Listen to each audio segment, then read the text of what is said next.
Good evening. Welcome back to another installment of Dwayne Allen Guitar Concepts. Hope everyone's having a great spring. Looking forward to the summer coming.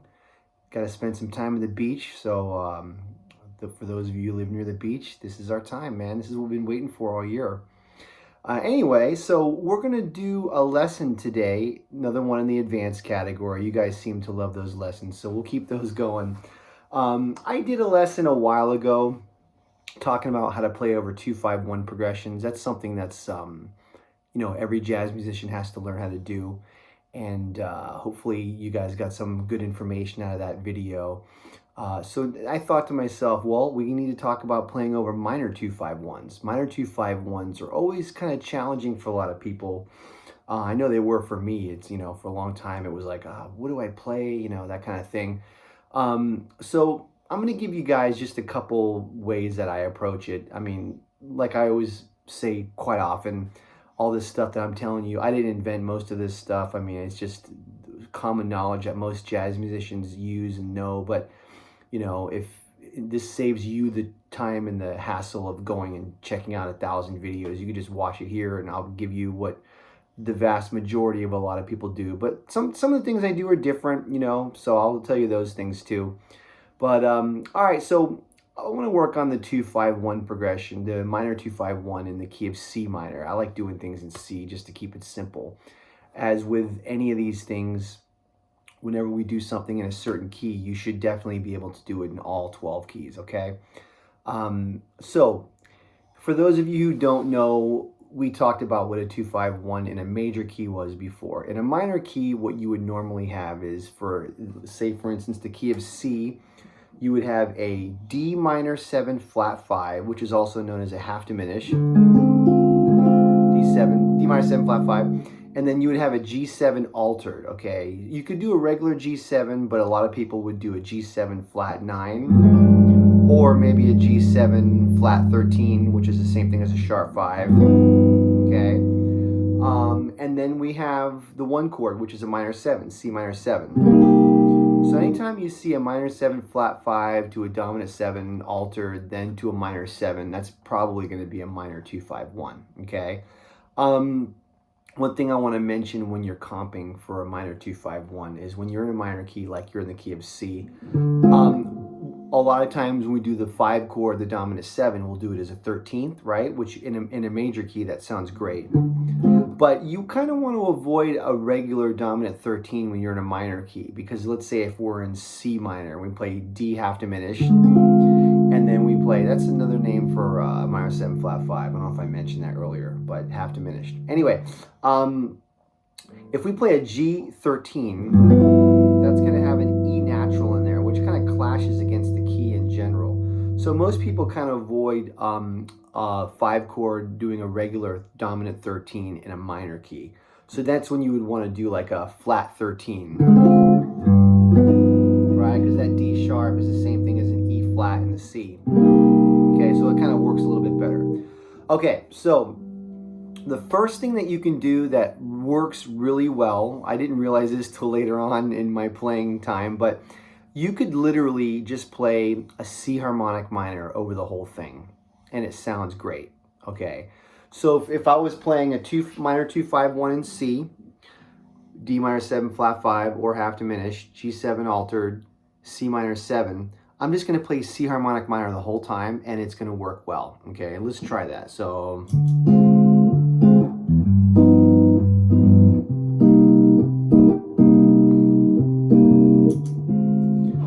all I'm going to do is play some nice melodic stuff in C harmonic minor.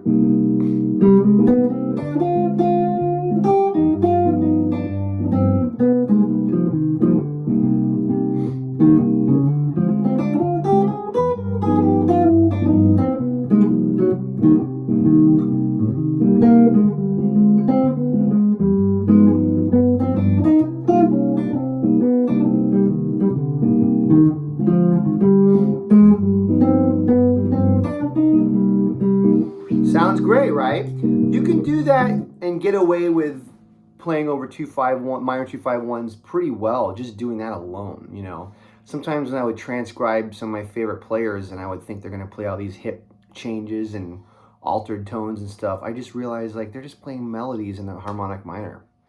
I think I remember I found that with like Jim Hall. He's playing this beautiful stuff, and I was like, oh man, what is that? I was like, he's playing harmonic minor. That's it, because it works great. Okay, so why does it work so well? Well, if you play like the C harmonic minor, you have that A flat in there. I'm assuming you know all these scales. You should know them if you don't.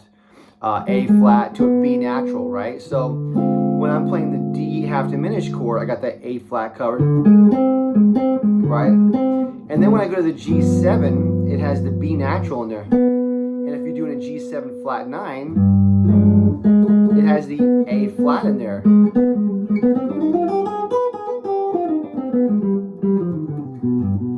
Right? Covers all the chords really well. Okay, so that's your first choice. I call that a tonal center when you play one scale through a set of changes. I love using tonal centers because it's a way you can quickly get through a tune and you don't have to think about every single chord change, which you want to be able to do that later. All right, so that's kind of step one. Just play the harmonic minor on the one chord and it covers the whole thing. Sounds great, works great. Okay. Second thing you want to do is apply like a different scale and arpeggio to each individual chord, okay? So D minor 7 flat 5, otherwise known as D half diminished, that goes along with the Locrian mode of the major scale. So that's the 7th mode of the major scale. So if you're playing, you'd be playing like an E flat major scale starting on D, okay? And that covers the flat 5 in there.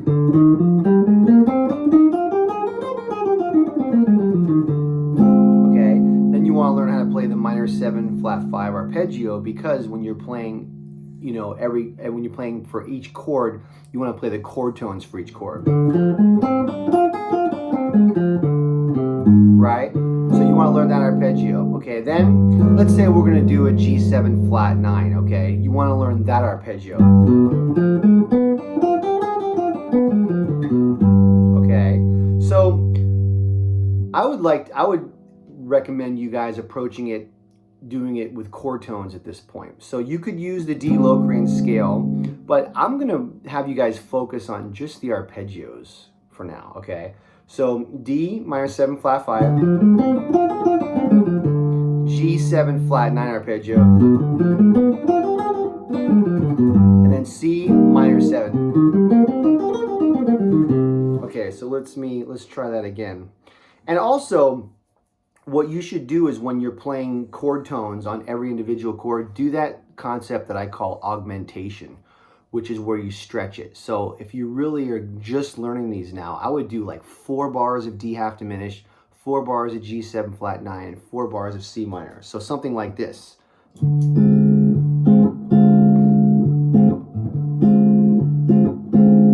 G7 flat 9, 4 bars. C minor 7.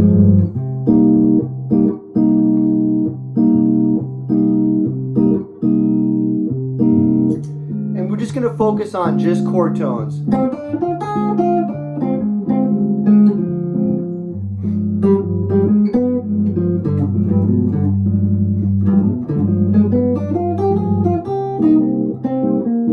I'm really focusing on just playing the arpeggios. D half diminished.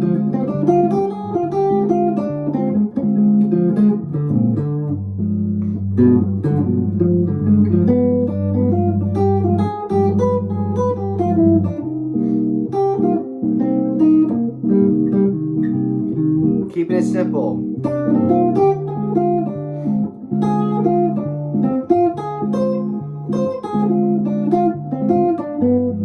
See, I switched the one note, the C to the B natural.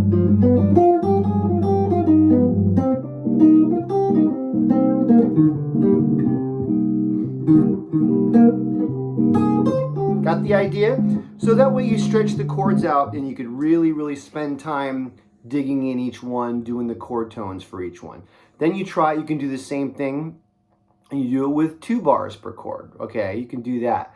I'm not going to do that right now. You get the idea. Watch my couple of my videos on augmentation. That's something that it's a big part of my teaching. But you know, we did 4 bars per chord. Then you could do 2 bars per chord. Then eventually, when you do it in real time, it gets a lot easier. Okay. So we did chord tones where it was like mostly playing arpeggios, but we can throw in some scales too. So let's try that. So I'm going to throw in some of the D Locrian scale for the D half diminished. Now, for the G7 altered, we kind of want to use an altered scale, okay?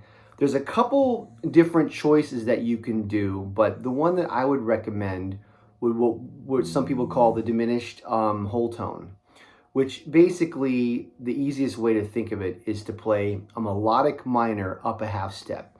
So if we're playing a G7 flat 9, you would play an A flat melodic minor.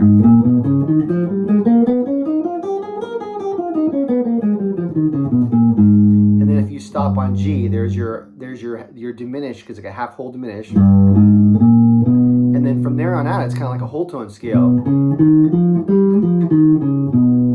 It's kind of cool, diminished with a whole tone.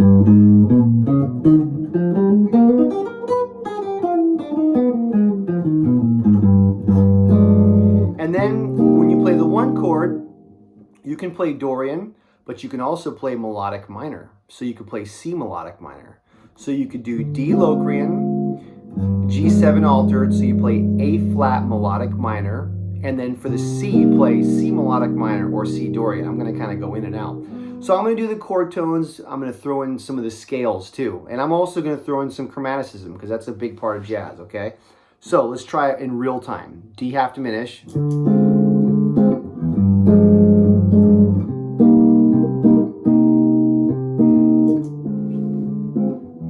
There's the G. Here comes the C. Okay, here comes the Locrian.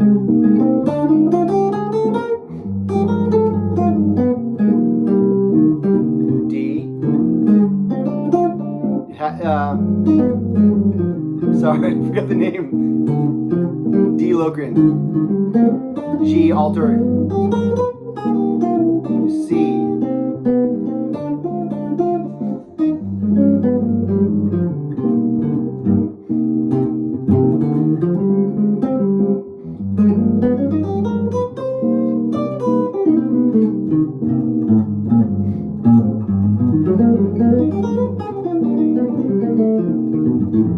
Something like that.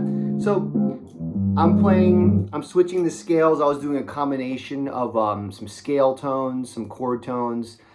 I'm gonna stretch these chords out a little bit more, that way you'll hear the scales a little bit better. So I'm gonna do 2 bars of D, 2 bars of G, and then 4 bars of C. Here we go.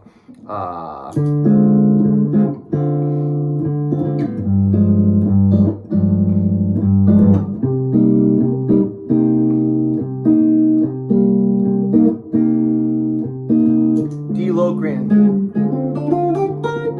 G altered, C melodic minor.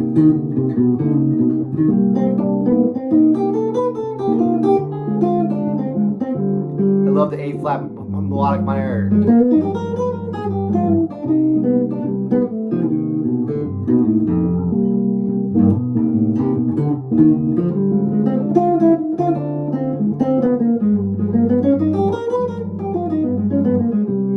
I'm staying in one position. I'm going to move around a little bit.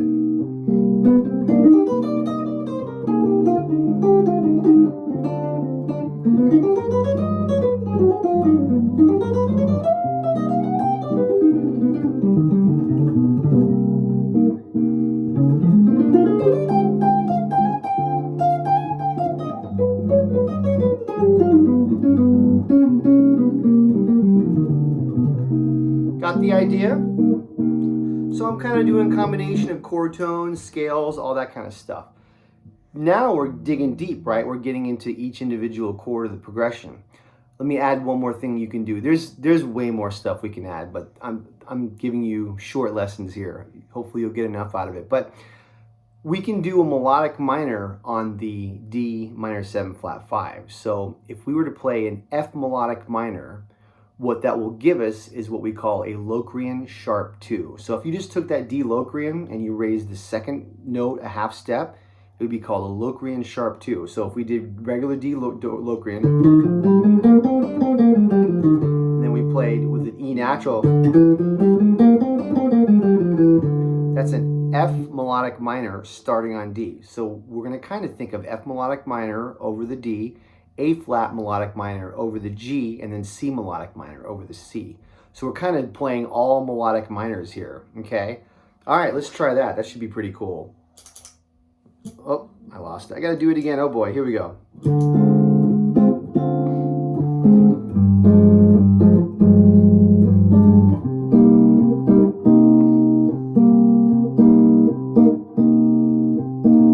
F melodic minor. A flat melodic minor. C melodic.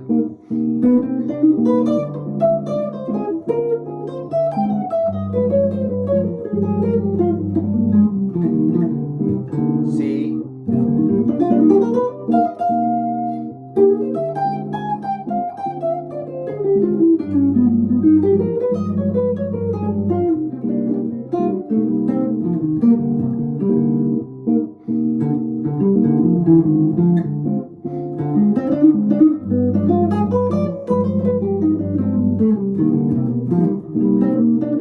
Playing a lot of scales. I'll do some of the chord tones a little bit more.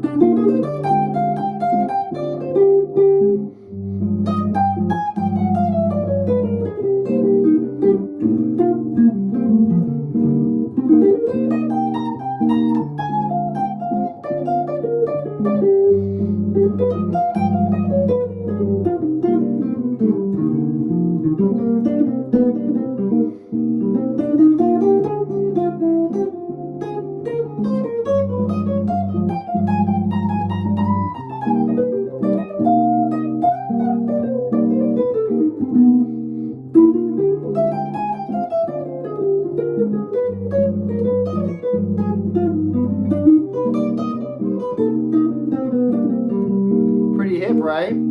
That stuff sounds really cool. Minor 2-5-1s are pretty cool. They're pretty deep. A lot of great tunes that use a lot of minor 2-5-1s. One of my favorite is oh my gosh, I'm forgetting the da da da da da. I think it's Woody and You, right? Sonny Rollins tune, right?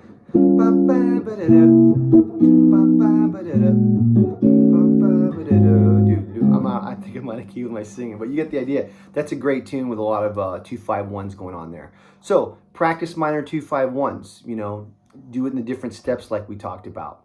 Hopefully this should give you some stuff to work on. Hopefully you guys know how to practice it where you do the augmentation thing. Make sure you do it in many keys, any key at drop of a hat. Be able to do it in F minor or D minor or B flat minor, whatever, okay?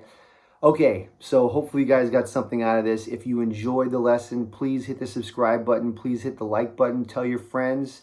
Keep coming back. Watch some of my older videos. I have a lot of videos now, and some of those could open up doors to what we're talking about here. So anyway, keep in touch. If anyone wants lessons, hit me up. I'm available for lessons, especially in the summer, so hit me up. Okay, see you next time.